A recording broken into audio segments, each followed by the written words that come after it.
Salut, j'espère que tu vas bien et je vais te faire une petite vidéo aujourd'hui pour te montrer un petit peu comment ça se passe l'envers du décor, comment est-ce que je vais créer en fait les programmes d'entraînement, comment je vais les construire de A à Z, comment marche l'application de coaching, etc. Et tu vas voir qu'on va prendre un cas concret de quelqu'un peut-être que tu te retrouveras en fait dans cette personne-là, puisque c'est typiquement le genre de profil que je vais avoir au quotidien. Donc, on va l'appeler Fred Labrindille, il a 28 ans, pardon, c'est ce que je voulais mettre, tac. Il a 28 ans.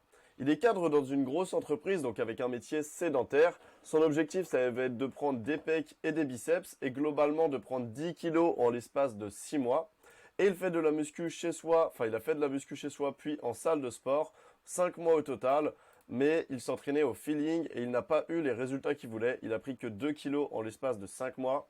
Et maintenant, sa motivation pour se transformer physiquement, c'est qu'il veut renvoyer une meilleure image au travail d'un cadre solide et il ne veut plus complexer en se mettant torse nu à la plage. Et la dernière raison, ça va être qu'il veut trouver une copine avant de passer le cap des 30 ans. Globalement, en fait, ça va être pour avoir plus confiance en lui et d'être peut-être plus à l'aise avec les femmes, etc. Donc, au niveau de sa morphologie, déjà, je vais analyser ça. Alors, normalement, j'aurai une photo de face, de profil et de dos. Mais du coup, qu'est-ce qu'on peut voir globalement, c'est que lui, il a vraiment pas beaucoup de masse musculaire ni de masse graisseuse. C'est vraiment un profil très sec et donc forcément, s'il va mettre un t-shirt, il va un petit peu disparaître en quelque sorte. Donc déjà, il va falloir faire une structure directement où on va chercher à le tailler en V. Donc pour ça, qu'est-ce qu'on va faire? On va déjà mettre l'accent au niveau des épaules. Ça va être le premier point et au niveau du dos pour vraiment aller chercher ce côté en V. C'est vraiment ça qui va faire le travail. Maintenant, qu'est-ce qu'on voit? Il a les épaules qui partent en avant. Pourquoi il a les épaules qui partent en avant? Tout simplement parce qu'il a un métier sédentaire et donc sa position naturelle, ça va être d'être un peu recourbé comme ça. Tac, je vais baisser la caméra.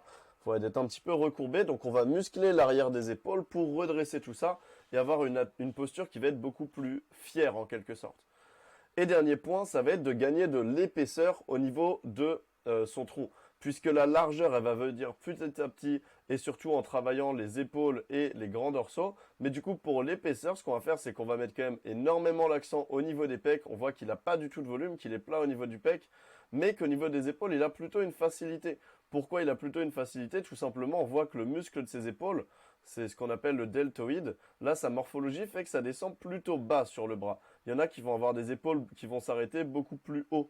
Donc, il va avoir une bonne morphologie pour développer les épaules et j'ai aucun doute par rapport au fait qu'il va rapidement grossir, pardon.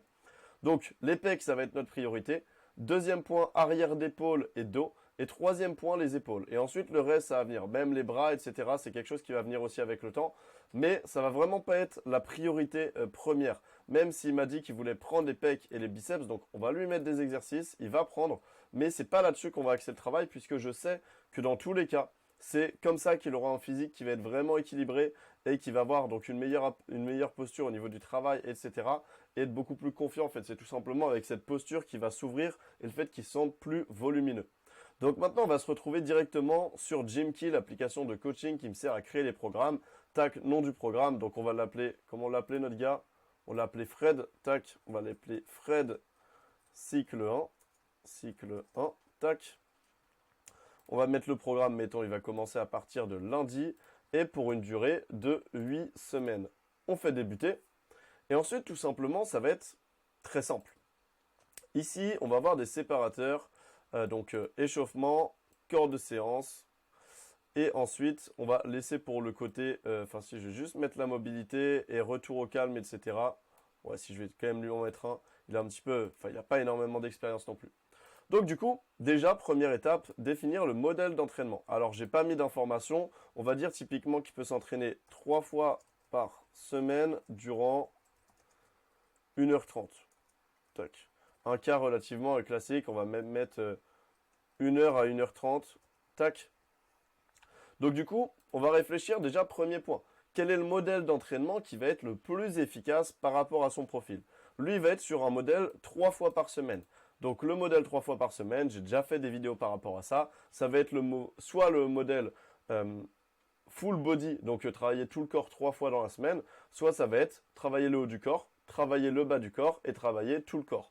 Pour le coup, lui, il a un petit peu d'expérience déjà, même s'il n'a pas eu de résultats, etc. On va quand même partir du principe qu'il connaît un petit peu les mouvements, qu'il peut mettre un petit peu plus d'intensité. Donc on va partir sur sur bas du corps, haut du corps, bas du corps et full body. Donc là, déjà dans la semaine, première séance, ça va être haut du corps. Ensuite, deuxième, bas du corps. Troisième, full body. Je mets en pause et je vous reprends après. Ok, donc on a du coup nos 3 sections qui sont faites, haut du corps, bas du corps et tout le corps. Donc du coup maintenant on réfléchit un petit peu, pourquoi on va les mettre dans cet ordre-là déjà. C'est-à-dire début de semaine le haut du corps, ensuite le bas et ensuite tout le corps. Tout simplement, on aurait tendance à dire souvent on va commencer par le bas du corps parce que ça va être la séance la plus intensive. Mais lui, par rapport à ce qu'il m'a dit durant l'appel avant qu'on démarre en coaching, il m'a dit, moi je veux vraiment travailler pec, biceps, haut du corps, le bas du corps en vrai tranquille. Souvent en plus au travail il va être en jean, etc. Donc focus haut du corps, même si le bas du corps on va en mettre un petit peu. Donc là, on va commencer la semaine par le haut du corps parce qu'il va être plus frais, donc il va pouvoir mettre plus d'intensité sur le haut. On enchaîne ensuite avec le bas, comme ça il a le temps de récupérer au niveau du haut du corps. Et la troisième séance de la semaine, ça sera tout le corps. Du coup, pour faire un rappel sur le haut du corps et sur le bas du corps et pouvoir avoir la meilleure hypertrophie, donc c'est-à-dire prendre le plus de volume le plus facilement possible. Maintenant, pourquoi je le mets en début de semaine? Tout simplement, c'est pour lui laisser le choix. Lui, il peut faire ça en fait n'importe quel jour dans sa semaine. Tant qu'il met un jour de récupération entre les 2 premières séances et la troisième, moi ça me va, il les fait comme il veut. Donc maintenant, comment je vais choisir au niveau des exercices? Donc dans l'échauffement, première partie des échauffements, on va toujours mettre une toute petite partie cardio. Pourquoi cardio? Tout simplement, ça permet d'augmenter la température de son corps, de lubrifier un petit peu les articulations et ça va augmenter l'efficacité durant notre séance. Donc pour ça, typiquement pour le haut du corps, il m'a dit qu'il n'avait jamais fait de rameur, donc on va prendre un exemple du rameur. Tac. Ça va être un mouvement qui est super, ça va l'échauffer sur l'entièreté du corps. Et ensuite, je vais tout simplement sélectionner donc une série de rameurs. Ici, on ne va pas avoir de poids, donc aucune fin de résistance. On va juste avoir un temps en minutes. On va lui mettre 5 minutes du coup. Et ensuite, pas de récupération par la suite. Donc là, déjà, on a planifié sa première partie de l'échauffement. Dans la mobilité, c'est une routine que je donne en dehors de ça. Donc, on va pas le mettre là-dedans, mais en gros, il va avoir une petite routine de mobilité qui prend 5 minutes à faire. Et ça va être extrêmement important pour ne pas risquer de se blesser, mais également améliorer ses performances sur le long terme. Et maintenant, qu'est-ce qui va se passer? Tout simplement, on va faire le corps de séance. Donc là, on va se poser un petit peu la question, ok, qu'est-ce qu'on a décidé de mettre comme accent? On a dit milieu de l'épaule, ça va le faire, donc arrière d'épaule, pec, lui il m'a parlé des pecs, donc on va pourquoi pas commencer par les pecs. Au moins il va kiffer sa séance, il commence par quelque chose qu'il aime bien, quelque chose où on a envie de mettre de l'intensité. Donc pour les pecs, on va choisir un exercice déjà polyarticulaire. Ça veut dire quoi? Ça va être un exercice qui va travailler qui va engager plusieurs articulations en même temps. Typiquement, si on fait du développé couché, je vais tirer vers l'arrière, donc je vais engager l'épaule, le coude et à la limite même un petit peu les poignets. Donc ça serait plutôt intéressant. Maintenant, ce n'est pas un exercice que j'affectionne particulièrement, surtout qu'il n'a pas une grosse expérience, donc je vais opter pour du chest press. Tac. Je choisis le chest press. Évidemment, à chaque fois dans tous les programmes, il y a la vidéo d'exécution du mouvement en voix off aussi où je parle pour vous dire exactement comment les faire. Et de toute façon, je vous fais un retour sur les vidéos si jamais vous avez des questions. Maintenant, on va réfléchir un petit peu au nombre d'exercices qu'il va faire dans la séance pour savoir combien de séries on va lui mettre. Tout simplement, moi je pense que par rapport à ça, on peut se dire 2 exercices de poussée, 2 exercices de tirage. Donc la poussée qui va travailler les pecs, l'avant de l'épaule et les triceps. 2 exercices de tirage qui vont travailler le dos, l'arrière d'épaule et les biceps. Et ensuite, un exercice par exemple qui va travailler l'arrière d'épaule ou le milieu de l'épaule, peu importe. On va voir ça un petit peu après. Donc je pense que si on part sur 4 séries, ça serait pas déconnant. Donc là, au niveau du poids, c'est lui qui pourra régler par la suite petit à petit quand on va monter. Et maintenant, au niveau des répétitions, qu'est-ce qu'on va choisir? Eh bien, on va reprendre en fait toutes les informations qu'il m'a données. Donc ça fait 5 mois qu'il fait de la pratique. On n'a pas parlé du nombre de séries, etc. exact. Mais globalement, qu'est-ce qu'on va se dire? On va partir du principe qu'il est débutant, voire très légèrement intermédiaire. Et donc, on va rester sur un nombre de répétitions qui va être assez élevé. Pourquoi? Tout simplement pour pas mettre une grosse intensité sur une répétition et risquer de se blesser, mais plutôt la répartir sur l'ensemble des répétitions. Et en plus, ça va permettre de répéter le mouvement, donc d'apprendre le mouvement. Donc c'est pour ça que le poids, on a dit on le sait, tac, on va lui mettre par exemple du 12 répétitions. Pour 12 répétitions, on va tourner entre 1 minute 30 et 2 minutes de récupération. Donc on va se fixer juste ici, ça change tout. Et donc là, on a placé notre premier exercice. Maintenant, même chose, on va continuer. Donc, je ne vais pas le faire tout pour tout parce que ça va être long. Mais globalement, qu'est-ce qu'on peut se dire? Tout simplement, il a un exercice pec qui va cibler à peu près l'entièreté des pecs. Maintenant, c'est vrai qu'il n'a vraiment pas de volume sur le bas et sur le haut. Donc, ça pourrait ça peut valoir le coup, évidemment, de lui laisser un mouvement polyarticulaire. Mais la question se pose, est-ce qu'on a plutôt envie de développer d'abord le bas avec des exercices comme les dips ou le haut avec des exercices comme du développé incliné? Moi, je pense que ça serait plus intéressant de partir sur un exercice qui va un petit peu plus développer le haut. Pourquoi? Tout simplement parce que les dips, ça risque de pas être facile dès le début. Et en plus de ça, qu'on voit qu'il a les clavicules ici qui vont être très apparentes. Et ça peut être intéressant de venir remplir un petit peu le haut des pecs pour les masquer, ce qui donnera un aspect beaucoup plus massif. Donc du coup, on va prendre tac, du développé incliné, soit on l'a aux haltères, soit on l'a à la Smith Machine. Tac, tac, tac, je vais le retrouver. Développé incliné à la barre guidée. Je vais le placer ici. Et ensuite, même chose, tac, 4 séries. Il faudrait changer le nombre de répétitions, etc. Maintenant, on s'est dit, donc là, on va travailler les triceps, l'avant d'épaule et les pecs. Maintenant, on passe à la deuxième partie, donc le dos, l'arrière d'épaule et les biceps. Et pour ça, il y a un exercice que j'aime bien. Ça va être du tirage vertical en supination. Donc il va travailler pas mal les biceps. Même chose, on va partir du même principe que pour les pecs, donc on va rester sur le même panel de série, etc. On va pas se prendre la tête, c'est un modèle qui marche, qui fonctionne, qui est vu, revu, que j'utilise pour tous mes élèves. Enfin, tous mes élèves, non évidemment c'est du cas par cas, mais pour énormément de mes élèves. Et donc voilà, on va rester sur le même modèle, 12 répétitions, à peu près 1,45 de récupération, voire 2 minutes à la limite. Ça souvent je le dis, je fais un petit point, on s'appelle, etc. pour se mettre au courant de comment est-ce qu'on va procéder. Et donc là, quelque chose qui est important, on va avoir donc un mouvement de développé vers le milieu, un mouvement de développé légèrement vers le haut. On va avoir un tirage qui va être vertical avec un focus sur les biceps puisqu'on va avoir les paumes de main vers l'intérieur. Donc encore une fois, il m'avait dit biceps. Et donc là, prochain exercice, on n'a que du tirage qui va être vertical. Mais ça vaut le coup de travailler sur tous les angles de mouvement. Donc là, ce qu'on va faire, c'est qu'on va prendre un tirage qui va être horizontal. Honnêtement, faut pas se prendre la tête. De la même manière que pour le tirage vertical, un tirage horizontal va très bien marcher pour son type de profil, avec une prise qui va être relativement large, et on va rester sur le même panel de répétition, etc. On enchaîne ensuite, du coup, là, il est sur 1h, 1h30. En réalité, ça serait un petit peu compliqué de rajouter beaucoup d'autres exercices, tout simplement parce que il va avoir peu de temps pour sa séance. Donc du coup, qu'est-ce qu'il va se passer? On va lui mettre un exercice qui va être obligatoire et un qui va être s'il a le temps en quelque sorte. Donc pour l'exercice obligatoire, on va vraiment se baser sur ses points faibles. Là, qu'est-ce que c'est son point faible? On a dit arrière d'épaule pour redresser sa posture.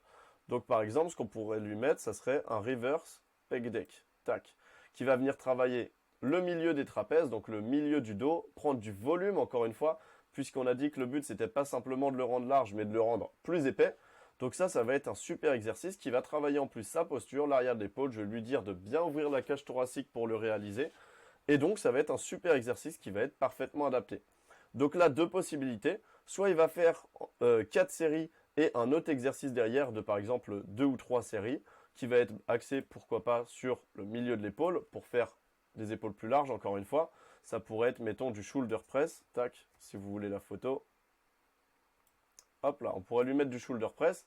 Ou alors, tout simplement, je vais lui dire, bah voilà, si t'as pas trop le temps pour ta séance, à la limite, c'est pas grave, fais 5 ou 6 séries sur cet exercice-là. Ça, c'est quelque chose que je verrai évidemment avec lui par discussion en privé. Et maintenant, dernier point, ça va être le retour au calme qui va être très important pour redescendre la température un petit peu. Pardon, et qui va favoriser la récupération. Donc pour du retour au calme, il y a un exercice qui est vraiment super. Soit ça va être de la marche par exemple sur tapis. Honnêtement, moi je sais que pour les séances où il y a eu les bras qui ont été utilisés, où il y a eu le haut du corps qui a été utilisé, quelque chose qui est bien pour te remettre en place, ça va être du vélo elliptique. Tac. Donc vélo elliptique, juste 5 minutes. Hop là. Encore comme tout à l'heure, on va régler sur 5 minutes. Pas de récupération. Non. Tac. 5 minutes, j'ai dit. Le poids, évidemment, pas de poids, pas de récupération, puisque c'est la fin de la séance derrière. Et voilà, et globalement, c'est comme ça qu'on a créé la première séance. Donc maintenant, on aurait exactement la même réflexion pour le bas du corps, c'est-à-dire une période d'échauffement avec un petit peu de cardio, ensuite la routine de mobilité que j'envoie à côté. Pour le corps de séance, Évidemment, là, on n'a pas de photo de ses jambes, donc c'est assez compliqué à dire. Mais globalement, il faudrait se dire qu'on vise toujours un maximum de mouvements polyarticulaires. Autrement dit, sur la séance bas du corps, ça voudrait dire des mouvements comme le squat, la presse. Je peux vous montrer des photos un petit peu. Tac, donc du squat pour ceux qui ne sauraient pas. Voilà, donc le mouvement de squat qui va engager évidemment toutes les jambes, tout le dos, tout le corps. On peut avoir des mouvements de presse. Tac, la presse, même chose, c'est un petit peu comme le squat finalement, sauf que c'est moins technique. On peut avoir des fentes bulgares, des fentes avec juste des haltères libres comme ça. On peut avoir du hip thrust. Voilà, soit à la machine, soit on peut le faire carrément avec une barre. Peu importe, bref, j'aurais fait plein d'exercices, principalement polyarticulaires, et à voir en fait en fonction de sa morphologie. Et pour le nombre de répétitions, on serait toujours dans ces mêmes paramètres-là, enfin des paramètres similaires. Et maintenant pour la séance sur tout le corps. Alors là, c'est un petit peu plus intéressant. Lui m'a dit qu'il n'avait pas trop envie de développer le bas du corps et trouve qu'il en a déjà. Donc on va partir du principe qu'on va lui mettre que par exemple 2 exercices en fin de séance pour le bas du corps. Donc je vais prendre au hasard, hein. Évidemment, l'idée c'est pas de le faire dans le détail, c'est vraiment de vous montrer comment ça marche. Donc on va lui mettre de la presse et des fentes. Tiens, hop là, des fentes fentes bulgares, il n'a pas le niveau, on va lui mettre des fentes classiques. Donc ça serait la fin de séance, juste un petit rappel au niveau des jambes. On pourrait faire, mettons, 4 séries et 3 séries, comme ça on est quand même sur 7 séries au total sur les jambes, ça fait un bon petit rappel. Maintenant, on va revenir sur sa morphologie. Lui, on a dit arrière d'épaule en priorité à développer. Il voulait aussi développer ses biceps et prendre pas mal de pecs. Et on a dit le dos pour la largeur. Donc tout simplement, on va lui faire avec un cocktail avec les exercices qui vont le plus rapidement les développer. Et on peut faire un rappel en réutilisant évidemment les mouvements qui vont être les plus pertinents par rapport à ce qu'on a déjà mis avant. Donc du coup, encore une fois, on a dit, lui, il veut développer ses pecs et ses biceps. Ok, j'écoute la demande, il n'y a pas de souci. On va lui remettre du chest press parce que je pense qu'à son niveau, ça sera un des mouvements qui sera les plus optimisés. Tac, il veut le développer à fond, 4 séries. Ensuite, on va se dire, deuxième mouvement, on veut travailler l'arrière d'épaule, très important. Et il n'a pas beaucoup de temps aussi. Donc ce qu'on va faire, ça va être un petit micmac, ce qu'on appelle un superset. Donc là, on va prendre du tirage vertical en supination, comme on a fait tout à l'heure. Et tout simplement, je vais le mettre en superset. Superset, ça veut dire quoi? Ça veut dire qu'il va faire sa série de chest press et ensuite, avec une toute petite récupération, il va enchaîner sur du tirage. Puisque là, il va recruter, encore une fois, l'avant de l'épaule, les pecs et les triceps. Et ensuite, du coup, pendant qu'il récupère sur ces muscles-là, il va pouvoir enchaîner sur son tirage vertical qui va travailler les biceps, le dos et l'arrière d'épaule. Donc, ça va lui permettre en fait de gagner du temps. Donc ici, mettons, après sa série de chest press, il va prendre 30 secondes de récupération. Et ensuite, il va tout de suite enchaîner sur du tirage vertical. Et ensuite, après le tirage, il pourra prendre 1 minute. Ce qui fait qu'entre le chest press, la première série et la deuxième série de chest press, il aura pris 30 secondes, plus tout le temps de faire sa série de tirage, plus 1 minute. Donc il aura très bien récupéré. Il sera autour des 2 minutes, 2 minutes 30. Donc il sera totalement frais pour faire sa prochaine série. Donc là déjà, on va mettre pas mal d'intensité au niveau de ce qu'il voulait travailler. Donc biceps, le dos évidemment et les pecs. Et maintenant, deuxième point, encore une fois, je l'ai dit, l'arrière d'épaule, prendre du volume au niveau des trapèzes, ça va être extrêmement important. Donc, retour à ce que je disais tout à l'heure. On va reprendre du reverse pec deck, tac, qu'on va venir caler juste ici. En prochain exercice, 4 séries toujours. Et là, pourquoi pas venir travailler une autre qualité athlétique en même temps? Pourquoi pas? On peut, c'est quelque chose qui peut se faire. Typiquement, si au niveau des pecs, il a du mal à avoir du ressenti, on pourrait prendre, par exemple, juste un pec deck. Donc le pec deck qui va être un mouvement qui va cibler vraiment les pecs. Même principe que tout à l'heure, du coup, avec un système de superset. Donc là, on sera déjà à 4 exercices. Sauf que vu que c'est en superset, ça va très vite. Et donc, pourquoi pas mettre un exercice biceps pour pouvoir bien lui atomiser les biceps, puisque c'était son kiff à la base. Et donc, du coup, on va mettre, mettons, qu'est-ce qu'on peut remarquer aussi? Il n'a pas des gros avant-bras, il a un biceps qui est assez court, c'est-à-dire que en fait, le biceps, il a une partie tendineuse, et sur ces tendons, on va voir une partie musculaire. Et il y a des gens qui vont avoir un biceps qui va descendre très bas, et il y a des gens qui vont avoir un biceps qui va s'arrêter plutôt haut, ce qui va toujours faire un trou à ce niveau-là. Et ça, on ne peut pas le compléter. Même moi, c'est typiquement mon cas. On peut voir, je peux flex comme ça un petit peu. Je peux passer carrément 3 doigts entre la fin de mon biceps et mon avant-bras. Et donc la solution, regardez, c'est que si je fais ça, on voit plus qu'il y a un trou. Pourquoi? Parce que j'ai renforcé mes avant-bras. Donc là, on va se dire, on va muscler un petit peu ses avant-bras parce que lui aussi, sinon, il va avoir le trou. Donc on va prévoir ça, on va pas être bête. Et donc on va lui mettre tout simplement, tac, un biceps curl. Est-ce qu'on a ce que je veux? Biceps curl, prise marteau. Biceps curl, prise marteau. Voilà, en haltère alterné. Aux haltères alternés, pardon. Donc du coup, je vais le placer juste ici. Et donc là, on va avoir un petit rappel pec. Pas beaucoup de séries, sinon ça va lui prendre trop de temps pour sa séance. On a dit on est entre 1 heure et 1 heure et demie. Et donc là, qu'est-ce que ça va faire? Ça va travailler les biceps, mais également les avant-bras. Et ensuite, comme on l'a dit tout à l'heure, on enchaîne sur la presse, sur les fentes. Petit retour au calme à la fin avec, pourquoi pas, tac, on va prendre le tapis de course. Tapis de course. Hop là, s'il veut bien. Non. Je vais y arriver. Ok, bon bah il veut pas. Je sais pas pourquoi, mais c'est pas très grave, vous avez compris l'idée. Donc du coup, ici on va mettre, bah alors l'intensité toujours, ça c'est quelque chose que je lui dis. Évidemment c'est une toute petite intensité. Voilà, c'est une toute petite intensité, c'est vraiment de la récupération, c'est pour redescendre un petit peu en pression, mieux récupérer et être frais derrière sa séance pour pas qu'il soit complètement essoufflé. Et donc du coup, ici même chose, on va être sur une petite récupération active, donc 5 minutes suffiront. Tac, pas de récupération. Et donc ensuite, ce programme-là, évidemment, ce qui va faire qu'il a des résultats, ça va être la répétition. Et donc je vais dupliquer la semaine, en fait, tout simplement sur toutes les semaines. Et donc si on regarde après les autres jours, il va avoir la même séance, sauf que petit à petit, il va faire un petit peu plus de répétitions ou un petit peu plus où il va mettre un petit peu plus de poids. Ce qui fait que entre le début et la fin, au bout de 8 semaines, il a les mêmes mouvements, sauf si on a des adaptations à faire. Par exemple, si je vois qu'il développe trop vite ses épaules, je vais peut-être lui mettre moins d'épaules et plus de pecs, par exemple. Et ensuite, tout va varier au niveau du poids. Et une fois qu'on aura fini ce cycle d'entraînement là, on va regarder quels sont les éléments qui ont marché, on va les réutiliser, on va améliorer ceux qui n'ont pas marché et on va remettre un cycle d'entraînement qui sera cohérent et qui lui permettra d'avoir vraiment une progression qui va être relativement linéaire et lui permettre d'atteindre des super objectifs. Voilà, j'espère que ça vous a plu. C'est peut-être quelque chose que vous n'avez pas l'habitude de voir, un petit peu l'envers du décor. En tout cas, j'espère que vous avez kiffé. Si jamais vous voulez vous lancer vous aussi dans le coaching, n'hésitez pas à m'envoyer masse sur Instagram pour plus d'informations. Et si vous êtes vraiment chaud, que vous êtes un homme évidemment majeur, que vous êtes prêt à passer à l'action, etc., ce que vous pouvez faire, c'est tout simplement prendre un rendez-vous directement sur mon Calendly sous cette vidéo. En tout cas, j'espère que vous avez kiffé. Je vous dis à la prochaine. Ciao, ciao.